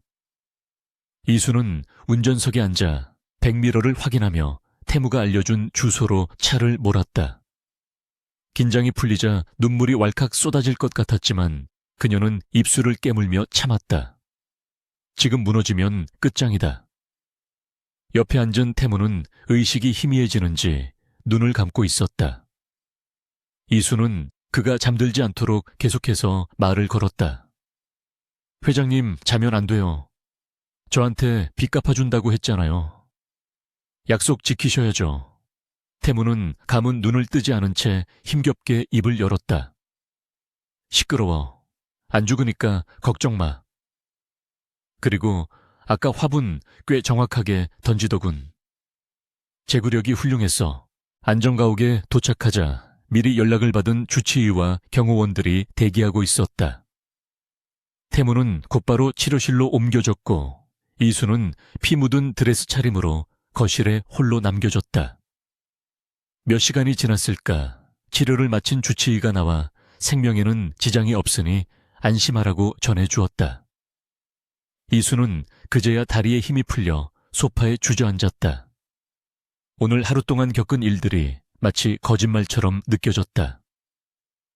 기업의 이미지 조작 사건부터 암살 시도까지 그녀가 발을 들인 세계는 상상 이상으로 잔혹하고 무서운 곳이었다. 하지만 동시에 그녀는 자신을 보호하기 위해 칼에 맞고도 끝까지 운전대를 잡으려 했던 강태무라는 남자의 뒷모습을 지울 수가 없었다. 새벽녘이 되어서야 태무가 누워있는 방으로 들어갈 수 있었다. 상의를 탈의하고 붕대를 감은 채 잠들어 있는 태무의 모습은 처연하게 아름다웠다. 이수는 침대맡에 앉아 그의 흐트러진 머리카락을 조심스럽게 쓸어 넘겼다. 처음 만났을 때의 오만함과 냉정함은 온데간데 없고 지금 이 순간만큼은 상처 입은 한 마리의 짐승처럼 보였다. 이수는 그의 얼굴을 바라보며 자신도 모르게 중얼거렸다. 당신 도대체 어떤 삶을 살아온 거예요? 얼마나 많은 적들과 싸우며 버텨온 건가요? 그녀의 목소리에는 연민을 넘어선 묘한 감정이 섞여 있었다. 그때 태무가 천천히 눈을 떴다. 그의 시선이 이수와 마주쳤다. 깨셨어요. 이수가 화들짝 놀라 손을 거두려 하자 태무가 그녀의 손목을 잡아챘다. 힘이 없는 손길이었지만 뿌리칠 수 없었다. 왜 도망 안 갔지? 아까 주차장에서 도망칠 기회가 있었잖아. 나 같은 놈이랑 엮이면 언제 죽을지 모르는데. 태무의 목소리는 갈라져 있었다. 이수는 잡힌 손목을 내려다보며 담담하게 대답했다. 계약 위반은 제 스타일이 아니니까요. 그리고 저를 지키려다 다친 사람을 두고 도망가는 비겁한 짓은 안 해요. 태무는 이수의 대답에 피식 웃으며 잡은 손에 힘을 주었다. 후회할 텐데. 내 옆자리는 생각보다 훨씬 더 위험하고 춥거든. 이수는 그의 눈을 똑바로 바라보며 말했다. 상관없어요. 적어도 혼자 추운 것보다는 둘이 낫겠죠. 그날 밤 두 사람 사이에는 그 어떤 계약서보다도 단단하고 끈끈한 유대감이 형성되고 있었다. 안전가옥의 창밖으로 한방눈이 소리 없이 쏟아져 내리고 있었다. 세상과 단절된 이곳의 고요함은 지난밤의 혈투가 거짓말처럼 느껴질 정도로 평화로웠다. 한이수는 침대맡에 앉아 강태무의 상처 부위를 덮고 있던 거즈를 조심스럽게 떼어냈다. 날카로운 칼날이 스치고 지나간 자리는 여전히 붉고 참혹했지만 다행히 염증 반응은 보이지 않았다. 이수는 소독약을 바르며 자신의 손끝이 미세하게 떨리고 있음을 느꼈다. 태무의 단단한 근육이 움찔거릴 때마다 그녀의 심장도 함께 죄어드는 것 같았다. 그녀는 고통을 참아내느라 굳게 담은 태무의 입술과 식은땀이 맺힌 이마를 바라보며 형언할 수 없는 감정에 휩싸였다. 그것은 단순한 고용주에 대한 걱정도 생명의 은인에 대한 감사함도 아니었다. 계약서에는 명시되지 않은 금지된 감정, 바로 사랑이었다. 강태무는 이수의 손길을 묵묵히 받아들이며 그녀의 정수리를 내려다보고 있었다. 치료에 집중하느라 살짝 찌푸린 미간과 숨을 쉴 때마다 떨리는 긴 속눈썹이 그의 시선을 붙잡았다. 그는 태어나서 처음으로 누군가에게 자신의 약한 모습을 보이고 있었다. 항상 완벽해야 했고 강해야만 살아남을 수 있었던 그에게 상처를 내보인다는 것은 곧 죽음을 의미했다.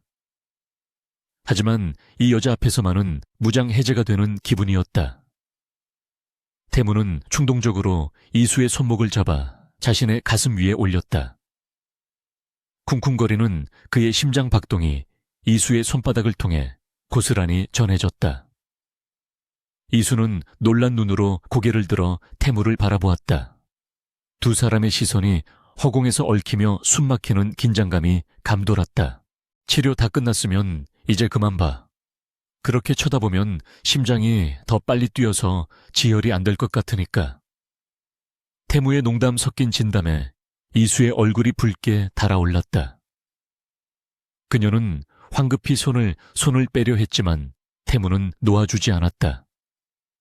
오히려 그는 상체를 일으켜 이수에게 서서히 다가갔다. 이수는 뒤로 물러나야 한다고 생각했지만 몸이 말을 듣지 않았다. 태무의 뜨거운 숨결이 그녀의 입술 근처에서 맴돌았다. 계약 위반인 건 알지만 이번 한 번만 눈 감아줘. 태무의 낮은 속삭임과 함께 그의 입술이 이수의 입술을 집어삼켰다. 처음에는 조심스러웠던 입맞춤은 이내 격렬하게 변해갔다. 이수는 머릿속의 이성이 경고음을 울리는 것을 무시하고 태무의 목을 감싸 안았다. 내일 세상이 무너진다 해도 지금 이 순간만큼은 서로의 온기를 확인하고 싶었다. 안전가옥에서의 며칠은 두 사람에게 꿈같은 시간이었다. 외부와의 연락을 최소화하고 오직 서로에게만 집중하며 평범한 연인들처럼 시간을 보냈다. 태무는 이수에게 자신이 꿈꾸는 태산그룹의 미래에 대해 이야기했고 이수는 태무에게 소박한 가정에 대한 로망을 들려주었다.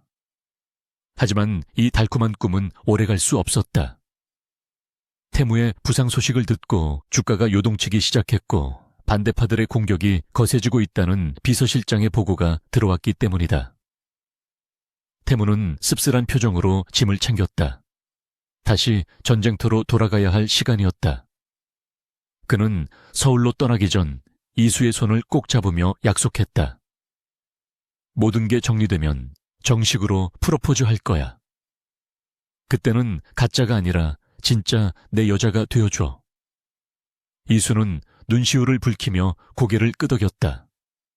그것이 비극의 서막이 될 줄은 꿈에도 모른 채 서울로 돌아온 이수는 태무의 배려로 경호원들의 보호를 받으며 본가에서 지내게 되었다. 태무는 밤낮 없이 회사에 머물며 반대파를 숙청하고 경영권을 방어하는 데 전력을 쏟았다. 그러던 어느 날 이수에게 발신자 정보가 없는 택배 상자 하나가 배달되었다. 상자 안에는 낡은 휴대전화 한 대가 들어있었다. 의아해하며 전원을 켜자마자 영상 하나가 재생되었다.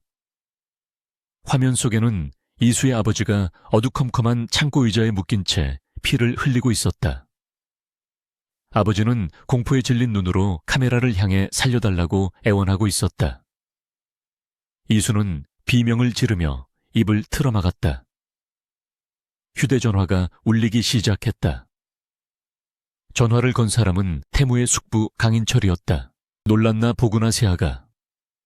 내 아버지가 우리 회사 자재를 빼돌리려다가 걸려서 잠시 교육을 좀 시키고 있다. 강인철의 목소리는 소름 끼칠 정도로 차분하고 비열했다. 이수는 떨리는 목소리로 소리쳤다. 거짓말하지 마세요. 우리 아빠는 그런 짓 할 뿐이 아니에요. 당장 풀어주지 않으면 경찰에 신고할 거예요. 강인철은 킬킬거리며 비웃었다. 경찰이라. 신고하는 순간 네 아버지는 횡령죄와 사기죄로 감옥에서 썩게 될 거다. 증거는 우리가 아주 완벽하게 만들어 뒀거든. 아니면 쥐도 새도 모르게 바다에 던져버릴 수도 있고. 선택은 네가 하는 거야. 이수는 다리에 힘이 풀려 주저앉았다. 눈앞이 캄캄했다. 강인철이 요구한 것은 명확했다. 태무의 개인 금괴 보관된 태산그룹의 비자금 장부 원본과 신도시 개발 계획의 입찰 담합 증거가 담긴 USB였다.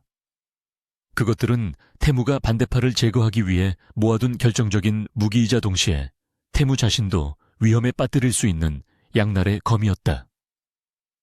오늘 밤 12시까지 가져오지 않으면 네 아버지는 내일 아침 뉴스에 시신으로 나오게 될 거다. 강인철은 일방적으로 통보하고 전화를 끊었다. 이수는 절망감에 휩싸여 흐느껴 울었다. 태무를 배신할 수도 아버지를 죽게 내버려 둘 수도 없는 끔찍한 딜레마가 그녀의 목을 조여왔다. 그녀는 태무에게 사실을 털어놓으려 했지만 강인철이 도청하고 있을지도 모른다는 공포와 태무가 위험해질 수도 있다는 생각에 차마 입을 열 수 없었다. 밤이 깊어지자 이수는 결단을 내려야만 했다. 그녀는 창백한 얼굴로 태무의 서재로 향했다. 태무는 야근 중이라 집에 없었고 서재 앞을 지키던 경호원들은 이수를 의심하지 않고 문을 열어주었다.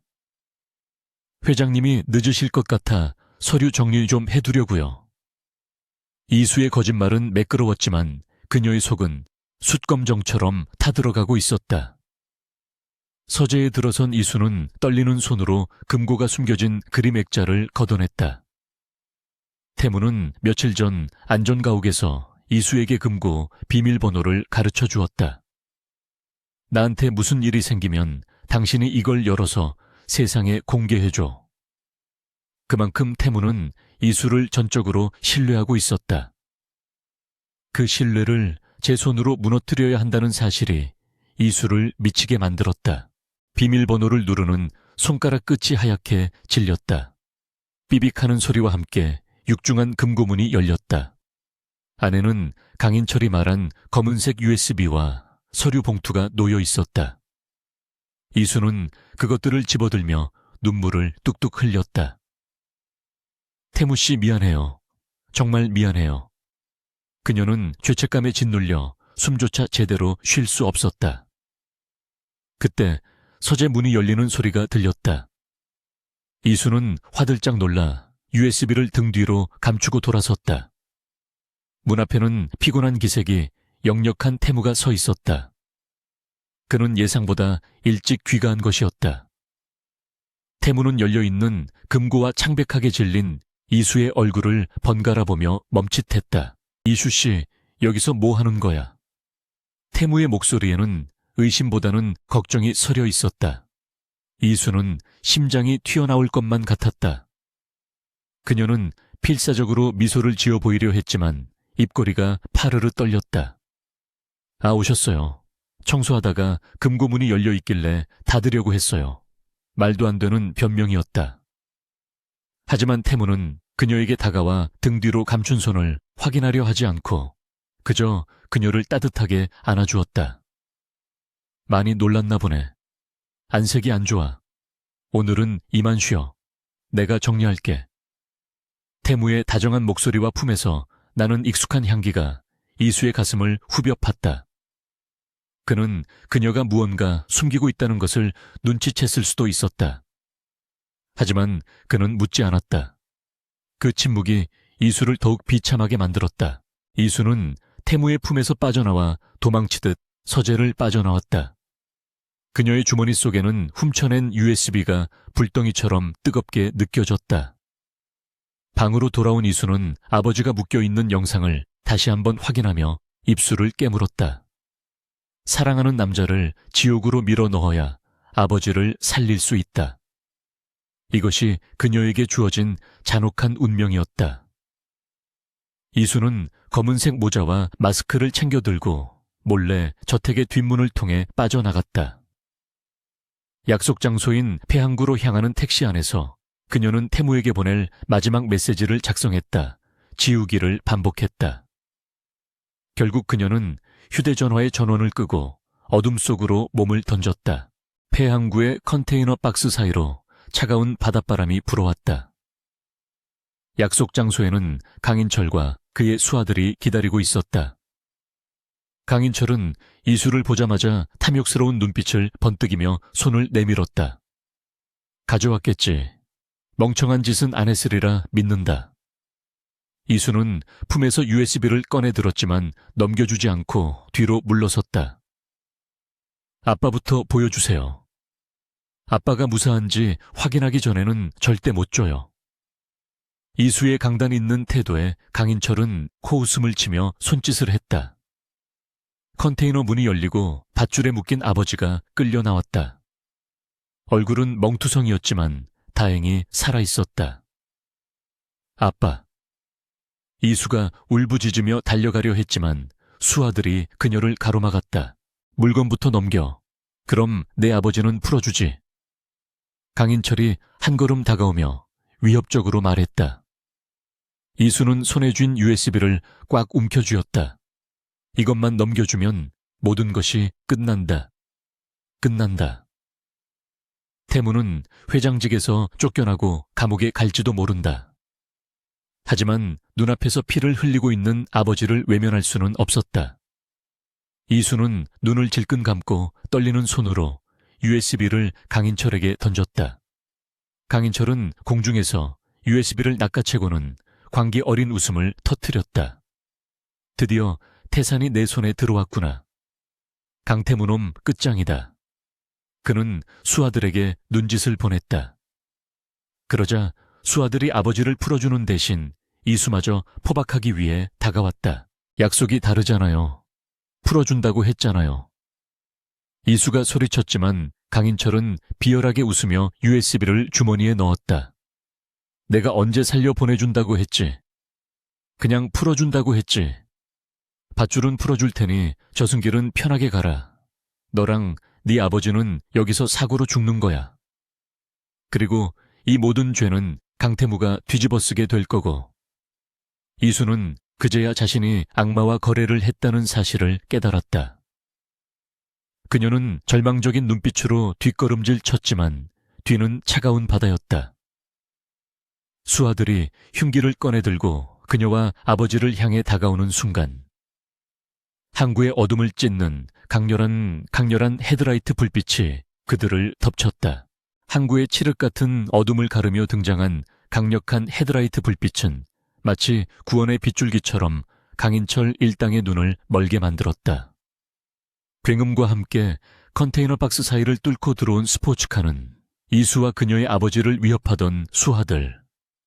바로 앞에서 날카로운 스키드 마크를 그리며 멈춰 섰다. 타이어타는 매캐한 냄새와 자욱한 영희 속에서 운전석 문이 열리고 강태무가 걸어 나왔다. 그의 옷차림은 흐트러짐이 없었지만 서늘하게 가라앉은 눈동자에는 억눌린 분노가 이글거리고 있었다.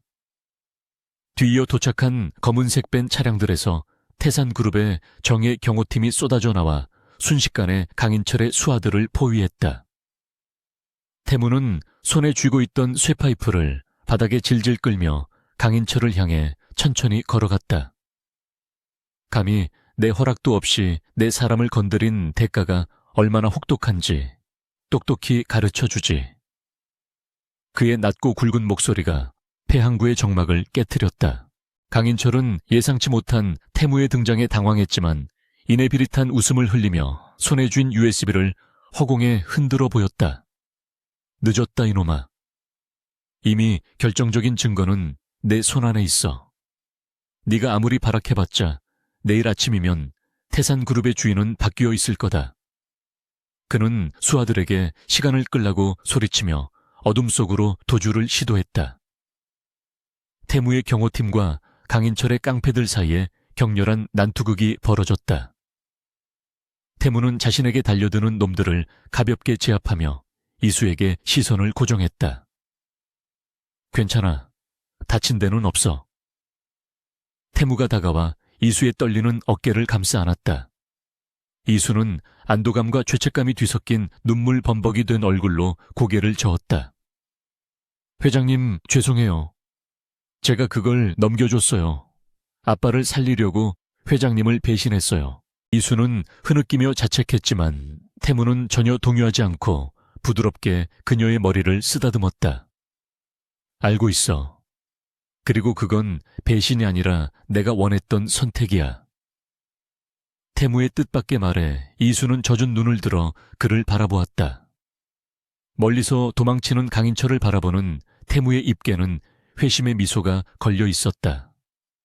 그는 품에서 손수건을 꺼내 이수의 눈물을 닦아주며 나직하게 속삭였다.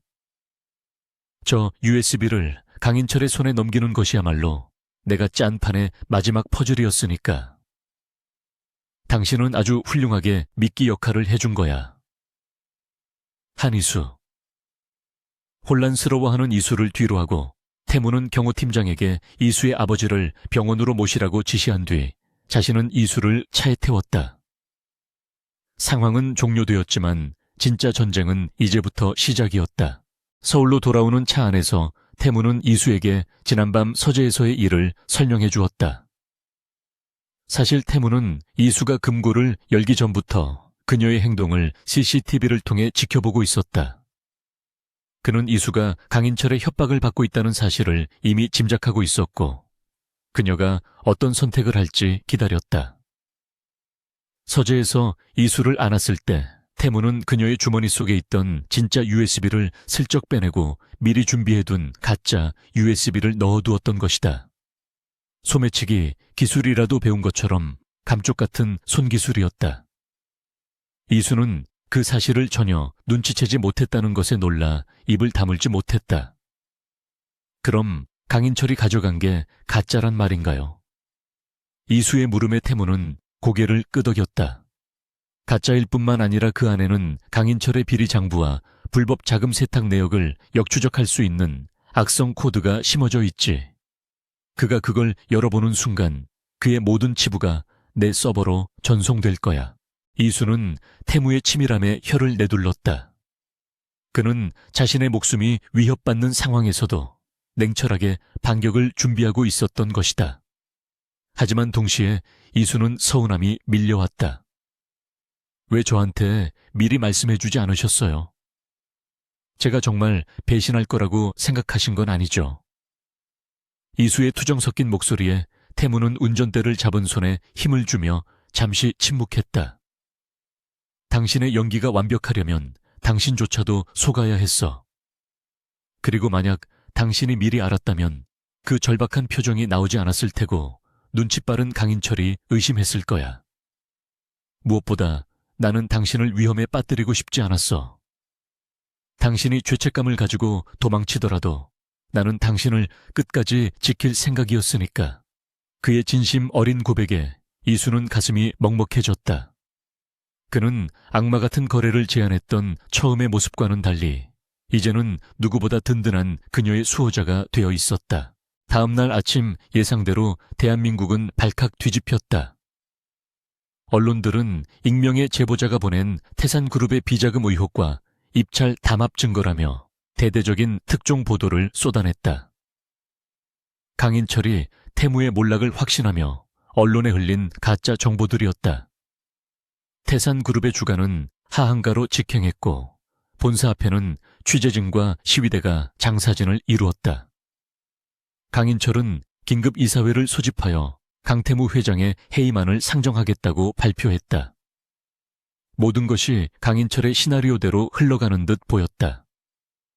TV 뉴스를 지켜보던 최 상무 역시 쾌재를 부르며 승리의 샴페인을 터뜨리고 있었다.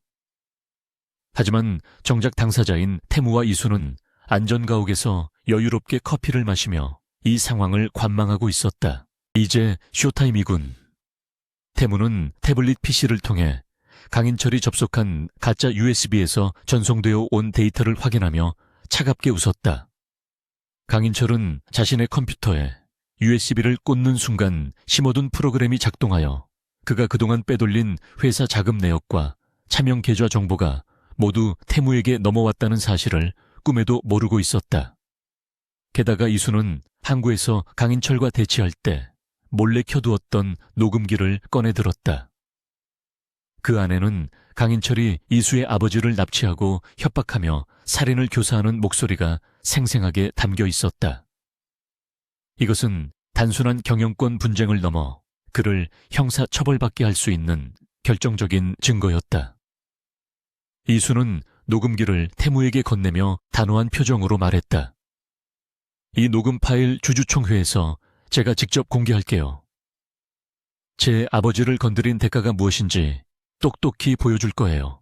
태무는 이수의 결연한 의지를 보며 고개를 끄덕였다.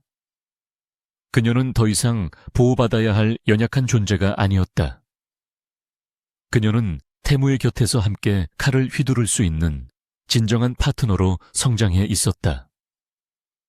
두 사람은 내일 열릴 주주총회를 위해 마지막 작전 회의에 돌입했다. 강인철이 회의만을 통과시키기 위해 포섭한 이사들의 명단을 확인하고 그들을 역으로 압박할 카드를 준비했다. 밤이 깊어갈수록 두 사람의 호흡은 완벽하게 맞아떨어졌다.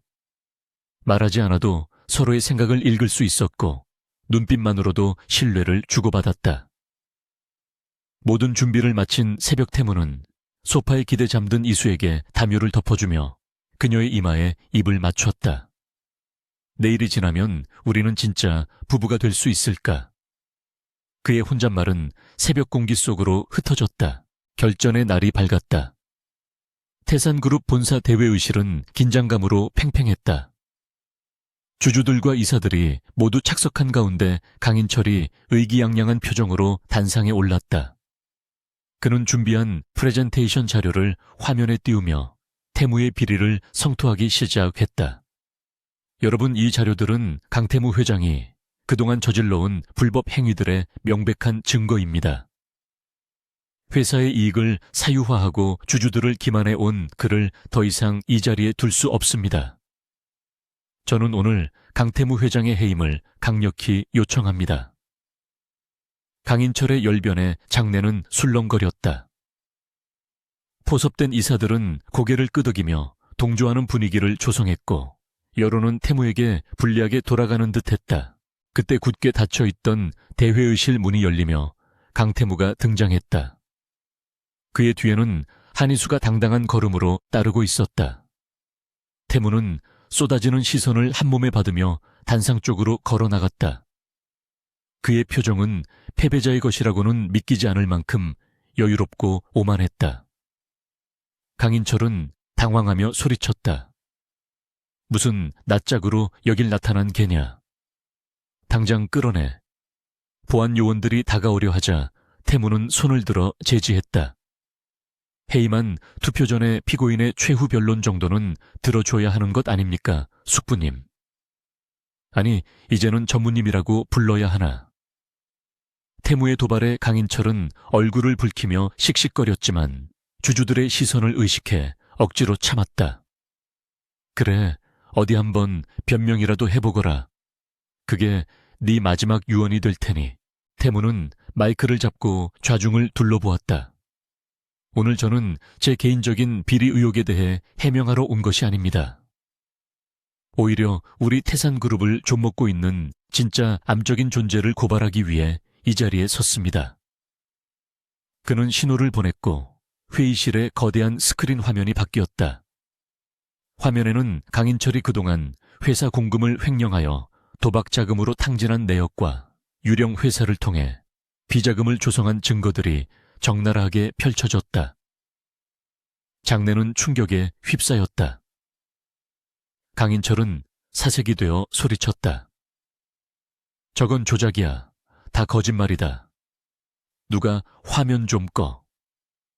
하지만 태무는 멈추지 않고 다음 카드를 꺼내들었다. 그리고 여기 계신 제 약혼녀 한희수 씨가 직접 겪은 끔찍한 진실을 공개합니다. 이수가 마이크 앞에 섰다. 그녀는 떨리는 손을 맞잡고 심호흡을 한 뒤 침착하게 입을 열었다. 며칠 전 강인철 전무는 제 아버지를 납치하고 저를 협박했습니다. 회장님을 모함할 거짓 증거를 가져오지 않으면 아버지를 죽이겠다고 했습니다. 여기 그 증거가 있습니다. 이수가 녹음 파일을 재생하자 강인철의 살벌한 목소리가 스피커를 통해 회의실 전체에 울려 퍼졌다. 내 아버지는 바다에 던져버릴 수도 있고 쥐도 새도 모르게. 경악한 주주들은 입을 다물지 못했고 곳곳에서 비난의 목소리가 터져나왔다. 강인철은 다리에 힘이 풀려 주저앉았다. 그는 자신이 파놓은 함정에 스스로 걸려들었음을 깨닫고 절망했다. 상황은 순식간에 역전되었다. 태무는 비틀거리는 강인철에게 다가가 나직하게 말했다. 숙부님이 그렇게 원하시던 증거가 바로 이겁니다. 이제 만족하십니까? 강인철은 악에 받쳐 태무의 멱살을 잡으려 했지만 대기하고 있던 경찰들이 회의실로 들이닥쳤다. 강인철 전무님, 당신을 횡령배임 및 특수감금 협박 혐의로 체포합니다. 경찰에게 연행되어 나가는 강인철의 뒷모습을 보며 최 상무 역시 고개를 떨구었다. 그녀 또한 공범으로 조사를 피할 수 없게 되었다. 주주들은 강태무 회장의 이름을 연호하며 박수를 보냈다. 그것은 단순한 승리가 아니라 태산그룹의 정화와 새로운 시작을 알리는 신호탄이었다. 회의가 끝나고 텅 빈 회의실에 남은 두 사람은 창밖을 바라보았다. 모든 것이 끝났다는 안도감과 함께 밀려오는 피로감이 두 사람을 감쌌다. 태무는 이수를 마주보며 희미하게 웃었다. 고생했어. 당신 덕분에 썩은 부분을 도려낼 수 있었어. 이수는 눈시울을 붉히며 고개를 저었다. 아니에요. 회장님이 아니었으면 저랑 아빠는 이미 세상에 없었을 거예요. 태무는 이수의 손을 잡고 자신의 주머니에서 낡은 반지 케이스를 꺼냈다.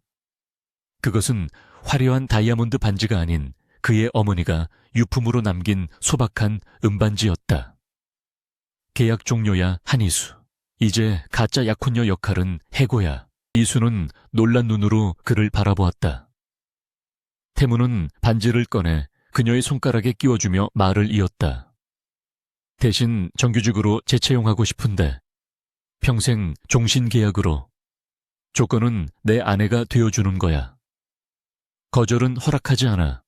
태무에 투박하지만 진심이 담긴 프로포즈에 이수는 눈물을 터뜨리며 그의 품에 안겼다. 좋아요. 퇴직금도 안 주고 해고하는 악덕 고용주랑은 평생 싸워봐야죠. 두 사람은 서로를 끌어안고 오래도록 입을 맞췄다. 전쟁 같은 시간들을 함께 건너온 그들의 사랑은 그 무엇보다 단단하게 굳어 있었다. 강인철 전무와 최 상무의 몰락 이후 태산그룹에는 거센 개혁의 바람이 불어닥쳤다.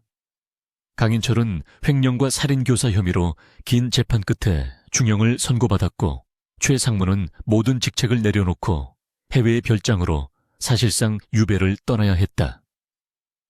그룹 내부의 썩은 환부를 도려낸 강태무 회장의 리더십은 더욱 공고해졌으며 주가는 연일 최고치를 경신했다. 하지만 태무에게 있어 가장 큰 수확은 회사의 안정이 아니었다. 그것은 바로 매일 아침 눈을 떴을 때 자신의 곁에 한이수가 있다는 사실이었다. 두 사람은 더 이상 계약서에 얽매인 가짜 연인이 아니었다. 서로의 상처를 보듬고 죽음의 위기를 함께 넘기며 맺어진 그들의 유대감은 세상 그 어떤 연인들보다 깊고 단단했다. 한성건설 역시 태산그룹의 전폭적인 지원과 이수의 아버지 한광식 사장의 뚝심 있는 경영으로 빠르게 정상화되었다. 그러나 이수는 태무의 도움에만 안주하지 않았다. 그녀는 경영학을 전공했던 실력을 살려 한성건설의 기획실장으로 취임했고 친환경 건축 소재 개발 프로젝트를 성공시키며 자신의 능력을 입증해 보였다. 세간에서는 그녀를 두고 신데렐라라고 부르며 질투 섞인 시선을 보냈지만 이수는 결과로 그들의 편견을 깨뜨렸다. 그녀는 태무의 아내가 되기에 부족함이 없는 파트너가 되기 위해 치열하게 노력했고 태무는 그런 이수의 열정을 누구보다 존중하고 응원해 주었다. 퇴근 후 두 사람이 나누는 대화는 회사의 비전과 미래에 대한 생산적인 토론으로 채워지곤 했다. 계절이 바뀌어 따스한 봄 기온이 만연한 어느 주말 두 사람은 강 회장의 호출을 받고 본가를 찾았다. 예전에 살벌했던 식사 자리와는 달리 이날의 분위기는 화기애애했다. 강 회장은 텃밭에서 직접 가꾼 채소들로 차린 밥상 앞에서 흐뭇한 미소를 짓고 있었다. 그는 이수에게 고기 반찬을 밀어주며 퉁명스럽게 물었다. 그래, 식은 언제 올릴 생각이냐? 내 눈에 흙이 들어가기 전에 증손자놈 얼굴은 봐야 할 것 아니냐? 그 말에 이수는 얼굴을 붉혔고 태무는 웃음을 터뜨리며 대답했다. 안 그래도 날짜를 잡으려고 왔습니다. 할아버님이 제일 좋아하시는 길일로 잡아주십시오. 강 회장은 헛기침을 하면서도 입가에 번지는 미소를 감추지 못했다. 그는 처음부터 이수의 당찬 기백이 마음에 들었던 것이다. 결혼식 준비는 일사천리로 진행되었다. 태산그룹 회장의 결혼식인 만큼 언론의 관심은 뜨거웠지만 두 사람은 보여주기식의 화려한 예식 대신 가까운 지인들만 초대한 프라이빗 웨딩을 선택했다. 예식 장소는 두 사람에게 의미가 깊은 태산그룹 소유의 야외 식물원이었다. 결혼식 당일 눈부신 햇살이 쏟아지는 버진 로드 위에 선 태무는 긴장된 표정으로 입구 쪽을 바라보고 있었다.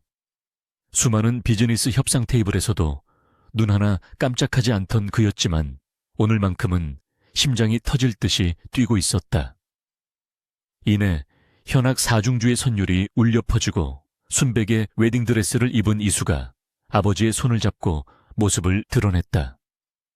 태무는 숨이 멎는 듯한 아름다움에 잠시 말을 잃었다. 이수는 떨리는 걸음을 옮기며 자신을 기다리고 있는 태무를 바라보았다. 처음 호텔 라운지에서 오만하게 다리를 꼬고 앉아있던 남자, 목숨을 걸고 자신을 지켜주던 남자, 그리고 이제는 평생을 함께할 남편이 될 사람이 그곳에 서 있었다. 아버지의 손에서 태무의 손으로 이수의 손이 건네지는 순간 태무는 그녀의 손을 꽉 잡으며 작게 속삭였다. 오늘 정말 아름다워. 내 눈을 멀게 할 작정인가 보군. 이수는 수줍게 미소 지으며 대답했다. 회장님도 오늘 꽤 근사한데요. 연기할 때보다 훨씬 더요. 두 사람은 서로를 마주보며 맹세의 말을 주고받았다.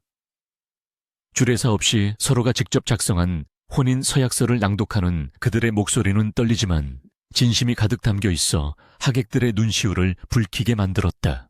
예식이 끝나고 이어진 피로연에서 두 사람은 하객들의 축하를 받으며 행복한 시간을 보냈다.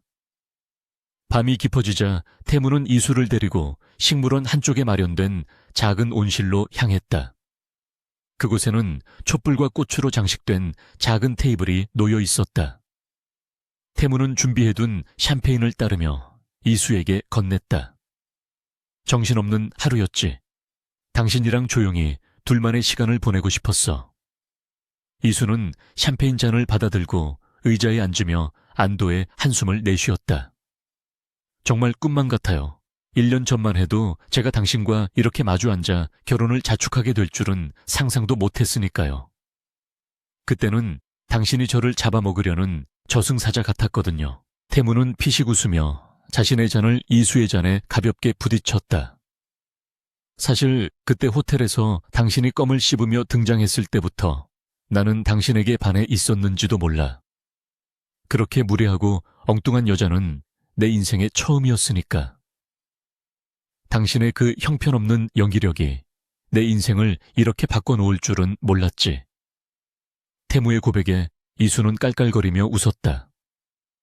제 연기력이 형편없었다니요. 나름대로 메소드 연기였는데요. 두 사람은 과거에 황당했던 첫 만남을 추억하며 웃음꽃을 피웠다. 거짓으로 시작된 관계였지만 이제 그들 사이에는 한 점의 거짓도 없었다. 태무는 자리에서 일어나 이수에게 손을 내밀었다. 춤 한 곡 출가한 이수 여사님. 이수는 태무의 손을 잡고 일어났다. 온실 속에 은은하게 울려 퍼지는 재즈 음악에 맞춰 두 사람은 천천히 몸을 움직였다. 태무는 이수의 허리를 감싸 안고 그녀의 이마에 입을 맞췄다. 고마워. 내 곁에 와줘서. 그리고 포기하지 않고 나를 믿어줘서. 당신 덕분에 나는 비로소 숨을 쉴 수 있게 되었어. 이수는 태무의 가슴에 얼굴을 묻으며 대답했다. 저도요. 당신이 아니었다면 저는 여전히 세상이 두려워서 숨어 있었을 거예요. 당신이 나를 강하게 만들어줬어요. 두 사람은 서로의 온기를 느끼며 밤이 새도록 춤을 추었다. 온실 밖 밤하늘에는 별들이 쏟아질 듯 빛나고 있었고 그들의 앞날을 축복하는 듯 했다. 1년 후 다시 겨울이 찾아왔다. 서울 도심의 그랜드 호텔 스카이 라운지는 여전히 화려한 야경을 자랑하고 있었다.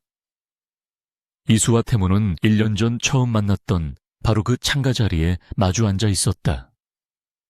달라진 것이 있다면 이수의 뱃속에는 두 사람의 아이가 자라고 있었고 태무의 눈빛에는 날카로움 대신 다정함이 가득하다는 것이었다. 이수는 창밖을 바라보다가 문득 생각난 듯 태무에게 물었다. 만약 그때 제가 고용한 연기자가 제 시간에 도착했다면 우리는 어떻게 되었을까요? 태무는 와인잔을 돌리며 잠시 생각에 잠겼다가 단호하게 대답했다. 그래도 나는 당신을 찾아냈을 거야.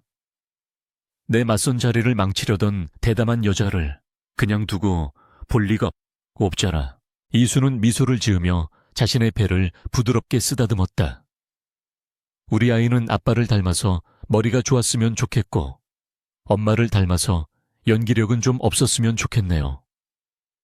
태무는 소리내어 웃으며 이수의 손을 잡았다. 당신을 닮아서 용감하고 사랑스러운 아이였으면 좋겠어. 그리고 나처럼 운이 좋은 녀석이었으면 좋겠군. 당신 같은 여자를 만날 수 있는 행운을 가질 수 있도록 말이야.